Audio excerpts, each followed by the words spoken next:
আপোনালোকে বিজেপি হৰুৱাব খোজে নে নোখোজে? ইয়াৰ ভিতৰত কিমান মানুহে বিজেপি হৰুৱাব খোজে? কিমানে? 100 জনৰ ভিতৰত এজনেহে নোখোজে ন?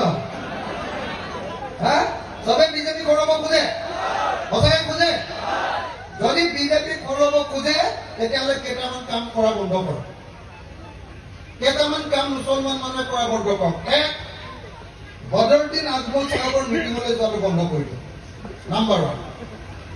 নাম্বাৰ 2, গাঁৱে গাঁৱে ল'ৰাবিলাকক কৈ দিয়ক যে তহঁতি সৰু সুৰা কথাটো হিন্দু মানুহৰ লগত কাজিয়াকে নকৰিব। একো হিন্দু মানুহ তলত যদি মাৰ এটাও দিয়ে অলপ আহি পুলিচকে কেছটো দিবি, তহঁতি উল্টাই গৈ 100টা মানুহে গৈ মাৰি নিবি।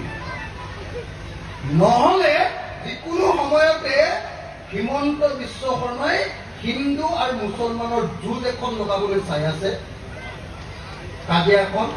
মই কৈ দিছো দেই, 26ৰ আগত যুঁজ এখন লগাবই হিমন্ত, লগাবই। যিকোনো সময়তে হিমন্তই হিন্দু আৰু মুছলমানৰ মাজত 2026ৰ নিৰ্বাচনৰ আগত কাজিয়া এখন লগাবই লগাব। আৰু সেইখন যদি লগাব নোৱাৰে, লগালে কিন্তু লছ আটাইতকৈ বেছি আপোনালোকৰ হ'ব। হিন্দু মানুহৰ হ'ব, কিন্তু হিন্দু মানুহতকে লোকচান আপোনালোকৰ বেছি হ'ব। বুজিছেনে নাই?